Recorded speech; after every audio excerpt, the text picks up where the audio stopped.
We had an arcade cabinet back in the day. Not me, my grandparents had a Tron, like with the joystick and everything. It was awesome. Makes a good video game. It's a fine video game. Not that great of a movie, though.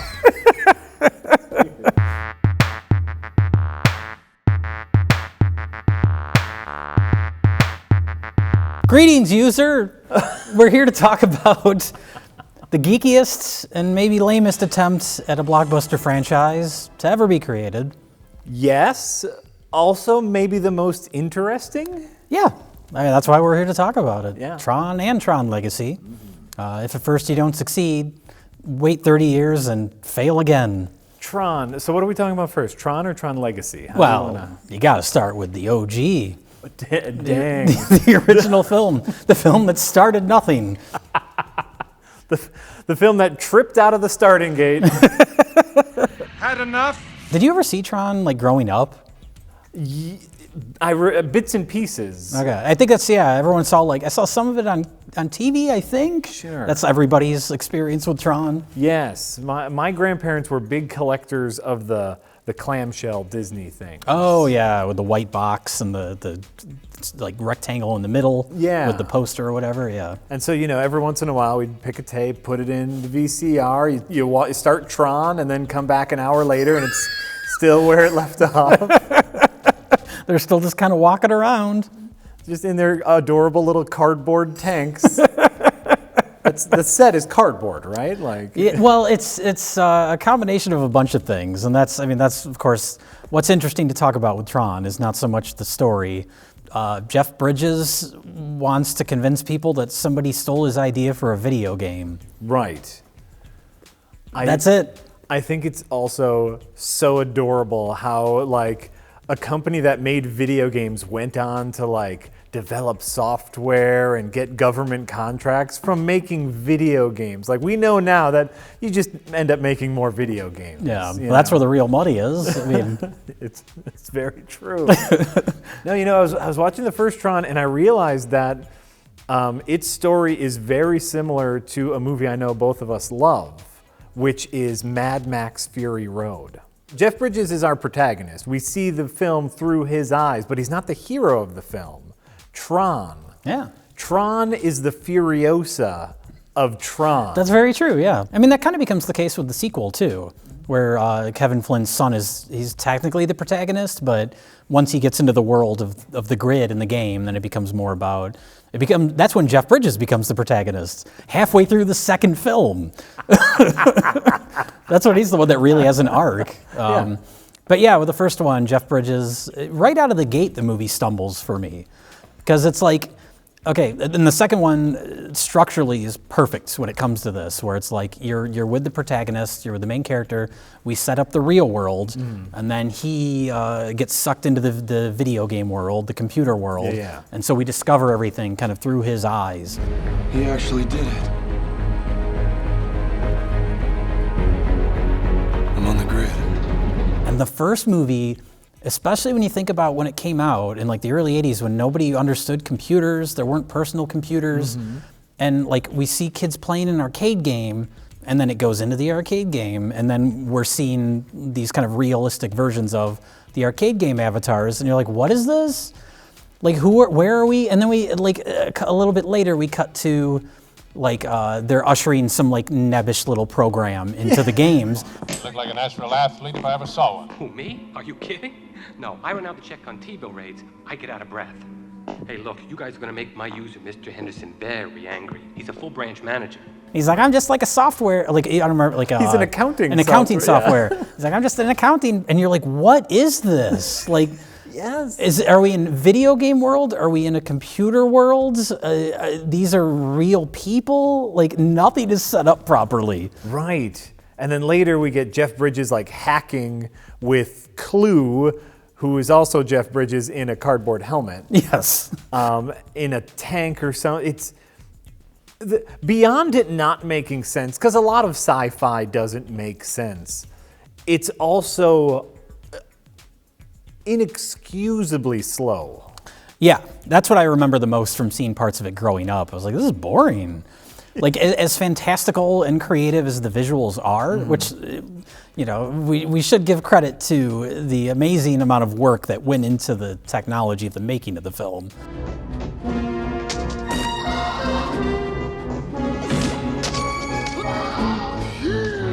There's a documentary on it was made for the DVD when the DVD came out, but it's on the Blu-ray too, and it's like a feature-length documentary about how they accomplished all this stuff. And it was a very early CG movie, and all that stuff doesn't hold up as far as the visuals go. Like, I was trying to picture a little kid watching Tron now. Well, especially, like I said, like back then when normal like moviegoers or general audiences don't have a real understanding of computers. Right. And they're using, I mean, you know, words like program, which we all know what, you know, stuff like that is now, but back then, like, and they tried to make it accurate to real like lingo that would be used, but general audiences have no idea what any of this means. I want those conscripts! I liked in both movies how time is different inside the computer world. Like, you know, like a millicycle or a millisecond, because of course computers think so quickly. And so I did really enjoy that part of it, how he was in the Tron world for a day and a half, but it was only, you know, 20 minutes in the real world. Yeah, well, and that's when, like when I say the plot is just Jeff Bridges trying to prove he created a video game, but you enter the computer world, and it's this grand adventure. The connection between the two worlds is interesting. It is. Where did the breakdown happen? Was it in the script writing? Was it in the edit? Why not cut away to what? Who's Tron's real life person? Alan Bradley. Why not cut to Alan Bradley hacking or whatever while you're dealing with the boring parts inside the computer? Once the parts inside the computer aren't supposed to be the boring parts. That's supposed to be the exciting adventure. The awe-inspiring visual feast. Yeah. That is Tron.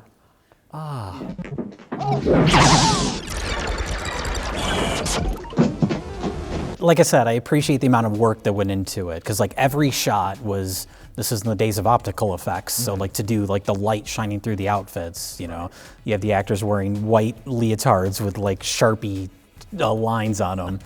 But then to sort of make that glow and then have the background on top of that, it's like the amount of time, like I can't even imagine keeping track of all that stuff. Every shot, all these different layers. Basically, for each live action character, an exposure for the main body, there was an exposure for the circuits, there was an exposure for the whites of the eyes and the whites of the teeth, maybe one other pass. So it was roughly 5 passes. As I was watching the original Tron, all I kept thinking is Disney, I mean, no studio would make a movie as bold as Tron was nowadays. Yeah, well, especially coming from Disney, right? Who at that point, I don't know, where were they at with live action stuff then? It was like they were trying to do some sort of different type of stuff, because it was like this and like the black hole. It's not a fun adventure movie. It's very, like, I think there's parts that are maybe supposed to be funny, but it's all so awkward. Well, I think they put a lot of the weight on Make It a Fun Adventure movie on Jeff Bridges.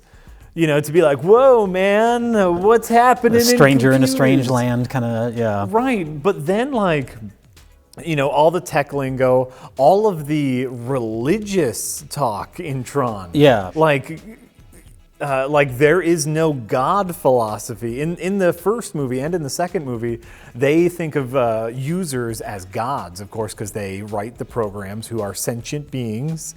Doesn't quite work. I'm not saying it works. Yeah. What I'm saying is, remember in the first Tron is talking to Jeff Bridges once he finds out he's a user. You just keep doing what it looks like you're supposed to be doing, no matter how crazy it seems. Well, that's the way it is for programs, yes. I hate to disappoint you, pal, but most of the time that's the way it is for users, too. Stranger and stranger. Literally like, oh, God is just a dude. Yeah. Oh. And the master control, he's kind of like, I guess like it's almost like a dictatorship, so there's some political stuff going on. Yeah. Tron is trying to fight to you know, get out of control of the master control program. This is the key to a new order. This code disc means freedom. That leads right into Tron Legacy, where Clue is using like programs as slaves to, be his like Third Reich army into being. It's so crazy how many themes both movies touch on and then dismiss very easily. Yeah, and I think that's where a lot of people a reason a lot of people aren't into Tron is because, it's like there's kind of attempts at ideas, and it's a lot of them kind of get abandoned. Yes. One idea that I like in the first movie is it's kind of ahead of its time that they don't really follow through on in Legacy is the idea that every program is almost like an avatar for their user. Because you have like Alan Bradley, he creates the Tron program. Tron is, looks just like him, and Tron is aware of his user. Alan, where did you hear that name? Well, that's your name, isn't it? The name of my user. Which is, and so it's like, and then there's like the whatever the girl's name is, the girl from Caddyshack. Girl. Yeah. But she's in the real world. There's an avatar for her. So it's almost like, I don't know, nowadays, of course, everybody has an online avatar. So there's sort of that connection. Yeah. And they don't really go into that at all in the second movie. No, they don't. They don't delve literally any topic that might be deep or like be worth exploring. They do not explore it. Like a father abandoning his child. Fuck that. Well, I disagree there. When we talk about Tron Legacy, that's the stuff that works for me. But they don't go into it deeply. Well, I don't expect too much depth from Tron, which is something worth pointing out because. I guess we'll go into the second movie now. Sure. Why not? We're bouncing back and forth. We'll just talk about both of them, whatever. Yeah. But like the second movie comes out, and it was like this is Disney's attempt to make a new kind of big franchise. It was meant to be the first part of, I think, at least a trilogy, because this is sort of the era. Pirates of the Caribbean movies had kind of run their course. What's our next big franchise? What can we do? What do we got? Yeah. Oh, Tron's a cult classic. People look back on it fondly that don't remember the movie. Nope. Let's try and make Tron our big franchise. And then the movie comes out, and people are like, it's okay. And it's like it didn't meet their expectations. And I'm just like, your expectations for Tron? Do you remember the big dickhead computer program in the first movie? We didn't get any of those in Legacy. No, there's a much more consistent vision to the world in the second movie, which we can get into. That's what I like.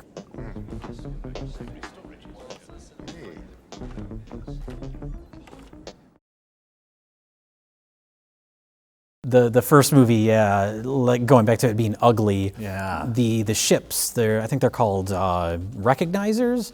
The big kind of the staple-shaped ships.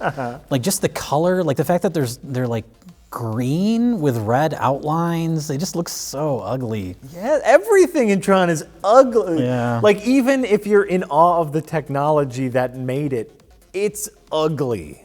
I think there's some shots. There's some of like the landscape shots that I think are kind of interesting as their own. If you just take a screenshot of it. In the original Tron? In the original Tron, yeah. Okay, if you take a screenshot of it, because then you don't have to listen to the awful score in the original Tron.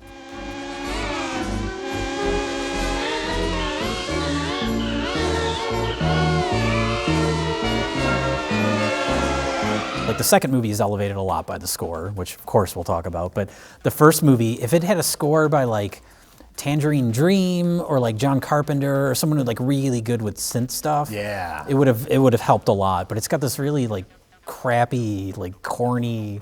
It'd probably be fine in a typical like another '80s movie, but in this world, it's just like because they fill up so much of the time in original Tron with shots that are supposed to be awe-inspiring. Yeah. You're not supposed to, we can't have too much story or dialogue here because you have to take in the vistas. Oh, and they do not land. But in Tron Legacy, with someone who's a little more visually proficient, we'll say, they have a similar amount of empty space that you do take in the world, and it works because of the score, because the visuals are up to par, because it's actually interesting to look at. Yes. And that's another thing too. Is like I have such a soft spot for Tron, even though it's a crappy movie, just because of the amount of work that went into it. Sure. But people say like, oh, you got to think about when it came out and how amazing the visuals were when it came out. And I'm just thinking like this came out the same year as like Blade Runner.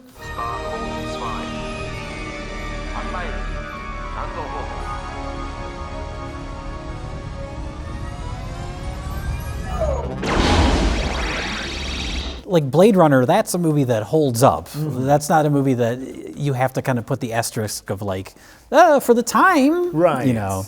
But then we get to Legacy, and we just have to start talking about it because Daft Punk killed it with the score. Yes. And I know you and I have bonded over the score many times. I listen to it just in my free time because it's brilliant. I was listening to it on the drive over here. Oh, it's so great. it's like dark vaporware. It's epic. It's understated. It sets a tone. It's awesome when it has an awesome action sequence happening.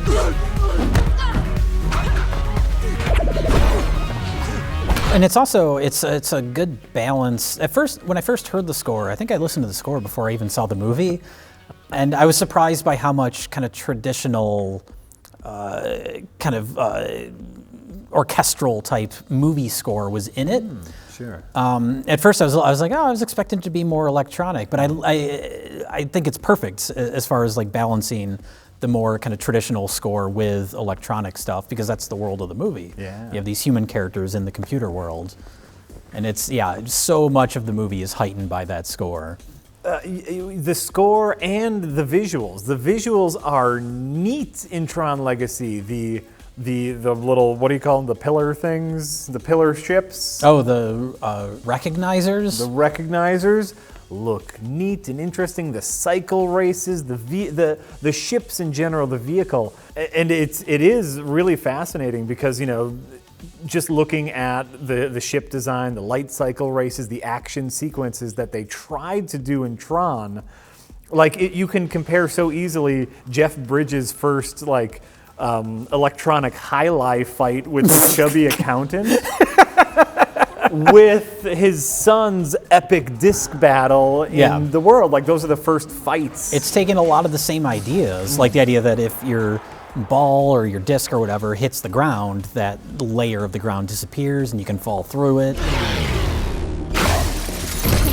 Yeah, that whole sequence in Tron Legacy is great too. Oh yeah. And then the reversing of the gravity where they're upside down, and that's another thing too, talking about the visuals. The movie's directed by Joseph Kosinski, who this was his first movie. I think he was a visual effects guy before this, but coming out of the gate with such a strong vision, not just of the look of the Tron world, but even before we get there in the real world, it has that kind of minimal, kind of realistic lighting and very kind of mannered, precise camera movements of a David Fincher movie. It looks like David Fincher. If David Fincher were making a corny Disney adventure film. Yeah. And then it's all heightened by the score, which I was thinking about the movie in terms of the original script versus what it ended up being. And I'm picturing, because it was written by two guys that I think wrote for Lost. But the sequence when Sam shows up at Encom Tower and he uploads their new software to the internet for free because that's kind of in the spirit of what his father would want. He just likes fucking with the company. Yeah. But then he's up on the roof and he jumps off and the parachute comes out and lands on a car and he's like, woohoo! And I'm just picturing in the script this being a really corny Disney movie. Yeah. And it kind of is, if you look at it just in a literal sense, but the way it's shot and that Daft Punk score, it morphs it into something more interesting and something more atmospheric.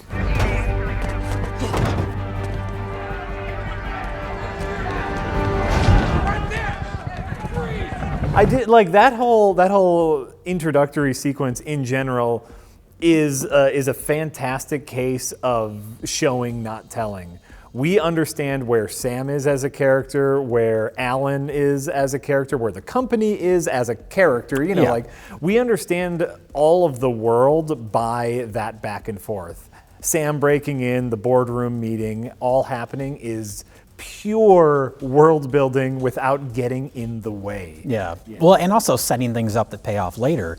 Almost everything from that sequence comes back. Yeah. Like him jumping off the building comes back when he's rescuing Cora later on and jumps off the building. Even the shot when he finally gets caught by the cops and there's like a helicopter above him shining a light down on him parallels when he's leaving the Tron world at the end with that light shining, which itself is a reference to the original film's poster. So it all ties together. It all works together. I basically what I'm saying is I agree that Tron and more importantly Tron Legacy are fine movies. This shouldn't be a these are undiscovered gems kind of video. No, it really isn't. The second movie I genuinely like, and most people are completely indifferent towards it. And I don't know, it's just so unique as far as like a big movie like this goes. And it's certainly not one of my favorite movies of the last decade, but it's probably the movie I've rewatched the most. Oh, really? Because I just like kind of hanging out in this world. Sure. Like the atmosphere it creates, the look of everything. And that's something that's consistent through the whole movie, which is something I wanted to talk about as far as like big visual effects movies go now, where so many movies, this goes for the Marvel movies and tons of other stuff, just like dialogue scenes will be shot very traditionally. Yeah. But then when you get to the action scenes, it's like they just hand it off to the visual effects guys, and then suddenly the camera's flipping in every direction, and it's like you're watching a different film. As much as I like Avengers Endgame, that end battle just looks like puke. Visually, it's just like brown and gray puke. It's not just, I mean, it's exciting, like because these are all your characters that you've grown to love and you're rooting for. But they're fighting in just like this brown rubble. Like I know it's the remnants of the Avengers headquarters or whatever, but it's so ugly. Listen, that ending fight is an accomplishment of logistics alone. The Russo brothers being able to keep track of all of those moving pieces is phenomenal. But I agree. But visually, it looks like puke. As opposed to Tron Legacy, which has a very consistent style, not just among the dialogue scenes, but during the action stuff, and not just. And that's true of a lot of Marvel movies. It's just like the backgrounds are so, like the Civil War fight. They're like just on an air. It's just a bunch of concrete. But not just like that Tron Legacy has interesting backdrops for the action, but that. The way they're utilized, the way they're incorporated into the action, like the light cycle battle where there's different layers to it. They're going up, they're going down. And you as an audience member knows the geometry of that space. Very natural. Like and that's a really hard thing to set up. The physical space, you need to have an understanding of what is where and who is what. And we're in a place that's like see-through and neon light. It could have been a barf fest. Absolutely. I also just love like the liquid light that comes out of the light cycles. Oh, it's so beautiful. As opposed to just that solid colored rectangle in the first movie. Right. Yeah. And then they incorporate that also with the airplane fight later, where they also have those trails. Who cares what they are? They're gorgeous. Yeah. Even though that end light jet scene is basically just Star Wars. One down, 5 to go! I got him! Great kid. Don't get cocky. They're in the turret. They're shooting at the bad guys. It's the original Star Wars. There's a lot of Star Wars in it, and I think that's another thing that kind of turns people off from the movie is that the literal story and a lot of the beats of it are very tired. It's very cliched in a lot of ways. It's very cliched, but also I'm going to put this out here, not cliched enough. Kind of going back to what we were talking about earlier, Tron tries to throw in all of these deep meanings. Genetic algorithms, quantum teleportation. Tolstoy, Dostoevsky. Disease? Science, medicine, religion. Science, philosophy. An intelligence beyond our own. Am I still to create the perfect system? Yeah.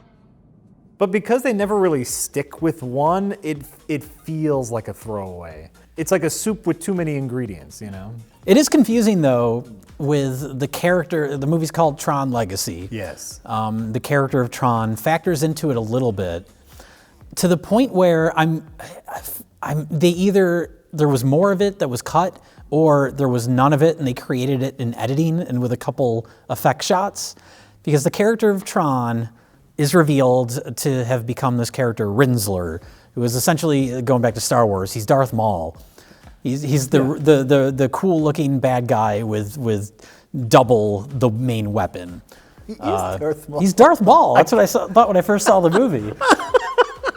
But then there's like lines of dialogue where they hint that that's actually Tron who has been corrupted. And they're almost always from characters that aren't facing camera. It almost feels like ADR. I dreamed of Tron. He's been corrupted. He's alive. And there's only one part, I think, in the whole movie when they're in the jet fight, where Tron / Rinsler is going overhead, and you see Jeff Bridges say, like, Tron, what have you become? Tron, what have you become? That's like the only time that any character on camera mentions that is Tron. I feel like it's something where they're like, well, we have this bad guy, and the movie's called Tron. What if we make that's actually Tron, and he has a redemption at the end? It's so rushed. Do you think that when they wrote Tron Legacy, they forgot to rewatch Tron? And they just forgot that Tron was the hero of Tron? It's very weird. It's so underdeveloped. Everything is underdeveloped. Because you see Tron briefly during the flashback stuff when Right. they're showing the creation of the new grid. Yeah. And it looks like he gets taken out by the bad guy. Yeah. He sacrifices himself for Kevin Flynn. Yeah. And I feel like that was the end of his story. But then they're like, oh, what if he's Rinsler? Now, this guy, we never show his face because, you know, it's easier to pay a stunt double. But what if it's Tron? Yeah. Yeah, That's something that should have been the focus of the whole, or at least one of the main focuses of the movie. Like, for example, you know, they talk about this like leader of the resistance who turns out to be Simon Pegg, who, Many cycles ago. right? That's not Simon Pegg. Who is that? That's Michael Sheen. Everything changed. Which one's Michael Sheen? Wait, they talk about this like leader of the resistance who helped the ISOs. I thought when I first saw that was going to be Tron, and like Tron was like very Jeff Bridges like kind of washed out and just letting stuff happen. But Tron's legacy would be that he decides to fight again for the users. That would have been great. That would have been great. I fight for the users. Instead, it's just Rinsler. He's Tron, and he decides to be good again randomly. For 5 seconds. Yeah.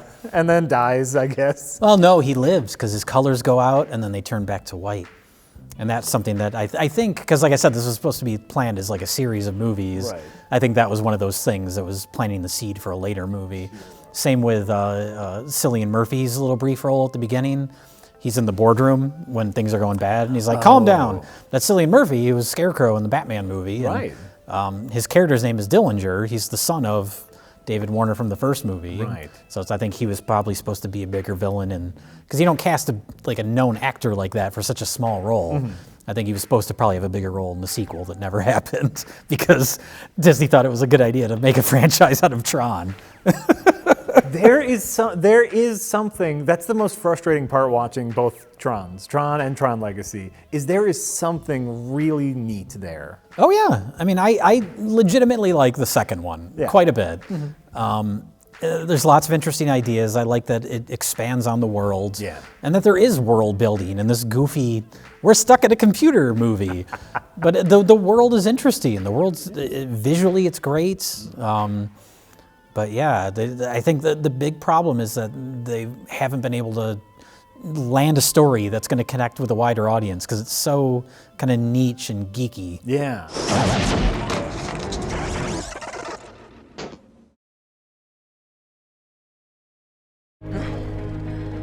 Why? He's my son.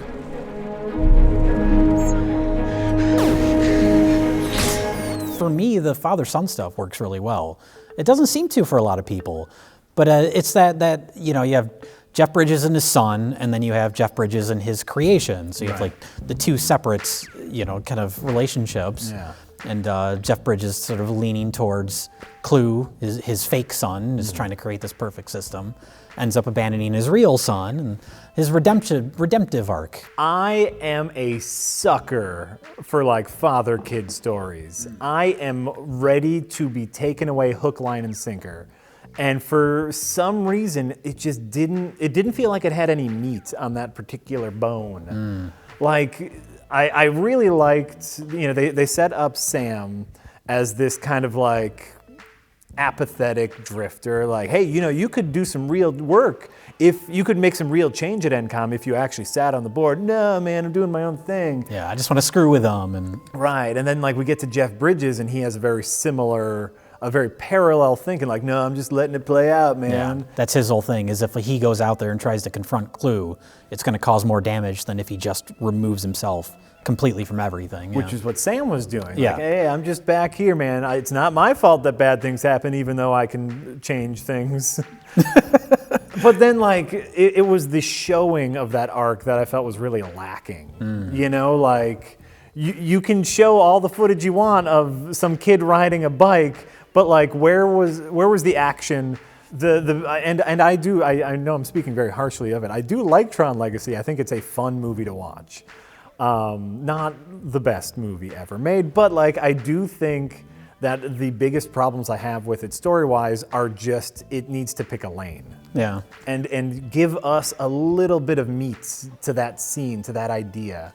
If it's going to be father-son stuff, if it's going to be like just apathy in general, pick a theme and run, man. Man. Maybe they would have expanded on it in the sequels. It's, what, they actually, if you read the novelization, it explains a lot of things. There was a cartoon that was, I think, supposed to take place between the two movies. Oh. I think. Tron Uprising. I saw that on Disney+. It's on Disney+, but it lasted one season because nobody cared, because nobody cares about Tron. Stop trying to make Tron a thing, Disney. It's not going to be a thing. It's an IP that they own, and they need to squeeze. The first movie did not make money. I was looking at box office numbers, and it was a legit bomb. Yeah, but it became a cult classic. Right. And it's just fascinating to me, like a cult. When a movie is like a cult film, it's called that for a reason, because yes, the people that like it are very rabid about it, but there's not a lot of them. So I think they were hoping with Tron Legacy that it would be like, oh, people remember Tron, there's a nostalgia for it. They thought so far ahead of exploiting nostalgia that they built action figures for the actual movie in the movie. That's true, yeah. Is that crazy? Yeah. Bum, bum, bum, bum, bum, Tron. Something I want to make sure we talk about as I'm thinking about the action figures, and as far as we're talking about a movie ahead of its time, de-aging. Yeah, we got to talk about that. Oh. It wasn't even great when it came out. Like, it's not terrible when he's not talking. And I only remembered it inside the Tron world, where it could kind of make a little sense. Like, he's a digital, he's a program. So it's like, then it could make sense, but they de-aged him in the real world too. Yeah, well, they were really smart. I thought they were smart at first, because you have that great opening shot. The title of the movie isn't even Tron Legacy. It's weird. In the actual movie, it just says Tron. Oh, really? Yeah. I always thought that was odd. That is odd. But you have Jeff Bridges explaining how the grid works, and then you see the logo for the movie, and it turns sideways just like the original. Oh, yeah. And you get that great shot that starts on like across a lake, and it goes all the way down into the, it's very like I said, like the movement is very precise, like a David Fincher film. That's very like Girl with the Dragon Tattoo. Actually. Yeah, or like Zodiac, there's some stuff like that. But yeah, you just see the back of his head, and it's like, okay, they're smart. They're doing the smart. They even continue with the smartness as he's talking with his kid. Like, his face is in shadow a lot. Yeah, He's kind of backlit. You see profile, but he's backlit. And he's like, okay, all right, this is going to work. And then they blow it. They decide to give the money away. Like, all right, here it is. We're always on the same team. The big reveal. I think that was supposed to be like, this is going to blow people's minds. Instead, you're just like, ooh. Yeah. That's supposed to be the connection between father and son, and you're just like, no, it looks like Toy Story. Right.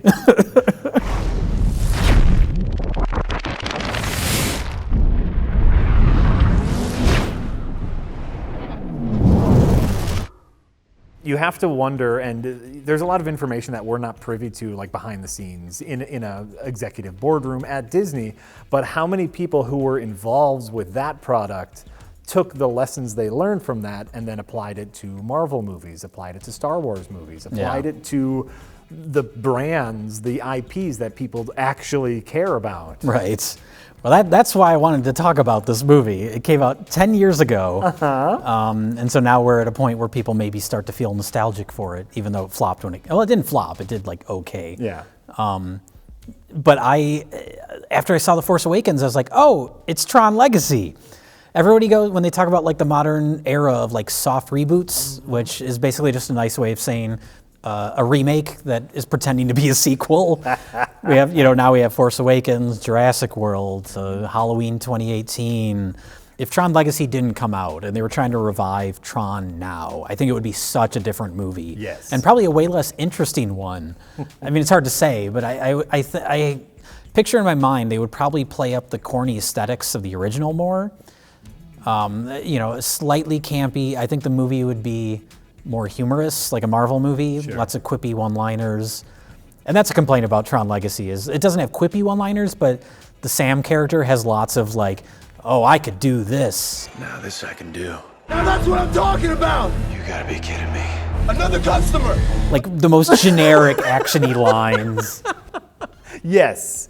Yeah. No, and I mean, also just kind of him as, he's very milquetoast as a character. Yeah, he's a fine actor, but the character, like I said, it becomes Jeff Bridges' story after a certain point. I think no matter what from a box office standpoint, I just don't think there's money, or I don't think there's blood you can get from this stone. Yeah, probably not. I mean, especially now. Like if Tron Legacy didn't happen, and like I said, they tried to revive it now, I think it would have a much different tone. It would probably be closer to like a Marvel movie. Yeah. And it's possible they could have. What you really need is that relatability to the characters, and I think that's something that both movies are kind of lacking. I like the father-son stuff in Tron Legacy, but like I said, the first movie, Jeff Bridges has to prove he made a video game. Which, by the way, his proof at the end of the movie, it's just like a dot matrix printout. Like anyone could just print that out. Right. It just says, like, I made the game. He might as well have handwritten it. Like, Flynn made the video game that everyone likes. Oh, gotcha. Yeah. I got you, Secret of the Ooze. Get out of here. Maybe we'll get a show, a Disney Plus show, Tron.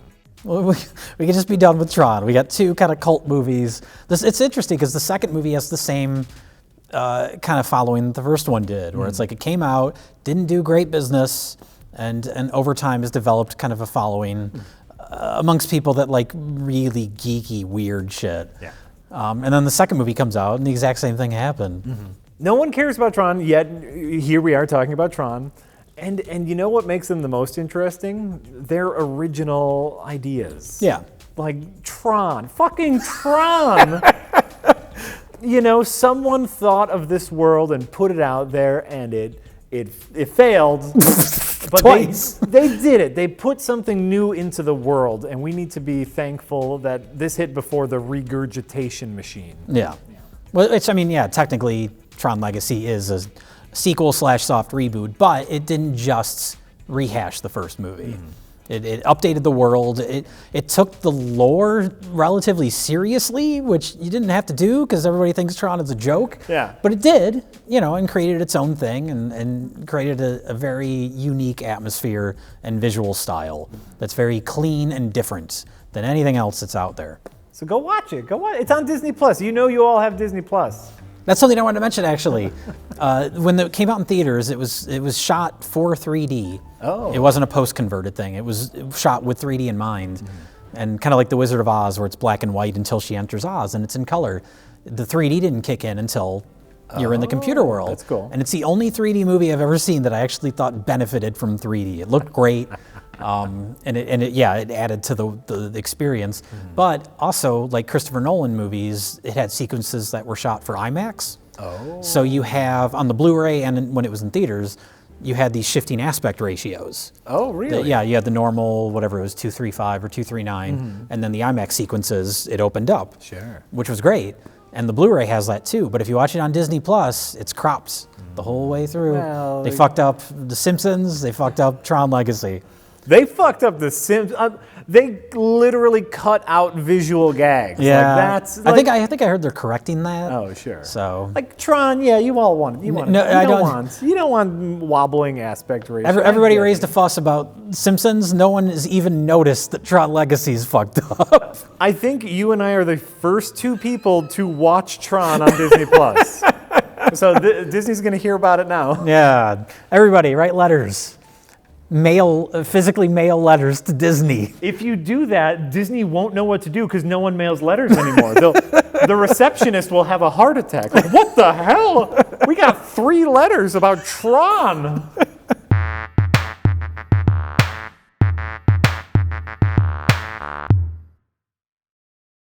We didn't even mention our action figures here. Explain this. Okay. This is the craziest coincidence. I was on my way here to the studio today, and I stopped by Walgreens. And as I'm ambling around Walgreens, they are selling Tron action figures in the toy aisle of Walgreens. And I just happened to come across them today when we could talk about. Look at Sark. Yeah, Sark. They have a Sark one and they have a Flynn one. No Tron one because everyone forgets that Tron is the star of Tron. It's just such a weird coincidence. Isn't it? Yeah, Flynn comes with a disc. It's supposed to fit on his back, but it doesn't because of this sash. Yeah. So you try and put it on and it just falls off. Which I assume Jeff Bridges wanted a sash just to cover up his junk. That could be, yeah, because everybody else, it's all out there. All them bits. All them bits are hanging out. But yeah, what a weird thing. The day we talk about it. That's how you know the revival is real. Walgreens. If they're selling action figures at Walgreens. Tell me about pizza.